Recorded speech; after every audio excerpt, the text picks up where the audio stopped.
فرمایا الم تر کیف فعل ربک باصحاب الفیل، کیا آپ نے دیکھا نہیں کہ آپ کے رب نے کیا کیا، کیا معاملہ کیا فیل والوں کے ساتھ، ہاتھی والوں کے ساتھ. وہ دیکھا کا لفظ بتایا جا رہا ہے کہ ابھی 40-45 سال ہوئے، کتنے لوگ تو وہ موجود ہیں جنہوں نے دیکھا ہے، اور سارے عرب میں اس کا ایسا چرچا ہے کہ جن لوگوں نے دیکھا تھا وہ بتا رہے ہیں. تو کریں کہ آپ نے دیکھا نہیں، یعنی اے مکے والوں، اے عرب کے لوگوں، اے قبائل کے لوگوں، کیا تم نے دیکھا نہیں ہے کہ تمہارے رب نے یہ ہاتھی والوں کے ساتھ کیا کیا تھا؟ انہوں نے اللہ کے خلاف بغاوت کی تو ان کا حشر کیا ہوا. آج تم بھی بغاوت کر رہے ہو نبی کے خلاف، نبی کی دعوت کے خلاف، اللہ کے خلاف کھڑے ہو رہے ہو. اور یہ جو خانہ کعبہ جو اللہ نے جس کو خالص اپنی عبادت کے لیے بنوایا تھا، اس کو شرک کا مرکز بنائے بیٹھے ہو. تم ان کے حشر سے، ان کے انجام سے سبق نہیں لیتے ہو. الم یجعل کیدہم فی تضلیل، کیا اللہ تعالیٰ نے ان کی سازشوں کو بیکار نہیں کر دیا تھا، بالکل اکارت نہیں بنا دیا، بے حیثیت ہو گئی. کہ وہ کیا کیا سازشیں لے کر آئے تھے کہ ان کے بظاہر تو یہ تھا کہ خانہ کعبہ ڈھائیں گے، اور اس کے اندر اور کیا کیا نیتیں تھیں ان کی کہ تمہارے سارے تجارتی سسٹم پر قبضہ کر لیں. یہ سارا جو عرب کا حج کا نظام ہے، خانہ کعبہ سے لوگ منسلک ہیں، وہ سب یمن اس کے چرچ سے منسلک ہو جائیں، جو بھی نیتیں تھیں. تو وہ ساری نیتوں کو اللہ تعالیٰ نے، ساری سازشوں کو ملیا میٹ کر دیا. اور کس طرح کیا؟ وَأَرْسَلَ عَلَيْهِمْ طَيْرًا أَبَابِيلَ، ان پر اللہ تعالیٰ نے پرندے بھیجے.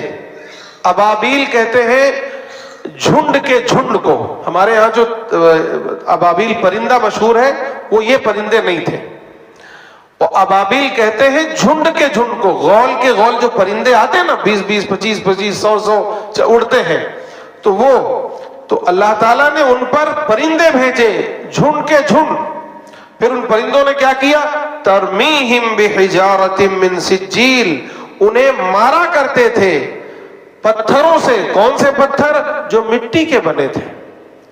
ترمیہم، رما یرمی، حج کرنے آپ لوگ گئے ہیں تو رمی جمار کرتے ہیں نا، رمی، اسی کو ترمیہم ہے. یہ رمی کہتے ہیں پتھر مارنے کو. تو یہ پتھر مارتے تھے، بحجارۃ، پتھر مارتے تھے. اور وہ بھی پتھر بہت مضبوط پتھر نہیں تھے کہ لوہے کی طرح رہے ہو. اللہ تعالیٰ کہہ رہے من سجیل، سجیل کے تھے. یہ لفظ بھی فارسی کا ہے. سنگے گل، سنگ کہتے ہیں پتھر کو، گل کہتے ہیں مٹی کو. گیلی مٹی کے جو پتھر جو بناتے ہیں بعد میں پک جاتا ہے نا وہ، یعنی مٹی کے بنے ہوئے ان پتھروں سے یہ انہیں مارا کرتے تھے. اور مارتے مارتے کیا کیا؟ فجعلہم، پھر انہیں بنا دیا کعصفن، بھس بنا دیا. بھوسا ہوتا ہے نا، بھوسا اپنے ہاں، بھس. ان کو مار مار کے بھوسا بنا دیا. اور کون سا بھوسا؟ عام طور پہ تو ویسے ہی بھوسا کتنی ہے، یہ پنکھے کے نیچے رکھ دیجئے تو اڑ جائے. اور پھر آگے کہا جا رہا ہے کہ وہ بھوسا ایسا نہیں، وہ بھوس مأکول، کھایا ہوا بھوسا، جیسے جانور کھا کے اس کو اور بے حیثیت کر دے، بیکار کر دے، تو ایسے کھائے ہوئے بھوس کی طرح انہیں بنا دیا اللہ تعالیٰ نے. یہ ہے جو اللہ تعالیٰ نے اس کو یہاں بیان فرمایا ہے. یہ ہے الفاظ قرآنی. اس سے سبق ہمیں کیا ملتا ہے؟ نمبر 1، ہم یہ سمجھ لیں کہ اللہ تعالیٰ کیسی قدرت و عظمت والا ہے. اللہ تعالیٰ جب کرنے پر آ جائے تو ساری کائنات ایک طرف ہو جائے تو اللہ کے ایک اشارے میں یہ سب تہس نہس ہو جائیں گے. کوئی اللہ کے سامنے کوئی حیثیت نہیں رکھتا، بڑا سے بڑا بادشاہ ہو، لشکر ہو، فوج ہو، کوئی بھی ہو. اس لیے ہمیں اس پر یقین ہونا چاہیے کہ اللہ کی عظمت، اللہ کی قدرت، اللہ کی طاقت کیسی ہے، اللہ کیسا عظیم ہے. دوسری بات یہ کہ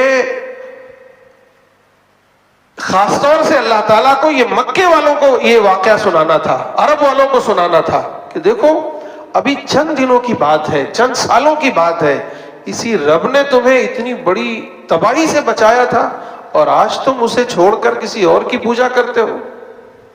اس کا نبی آ کر تمہیں اس کی طرف بلاتا ہے تو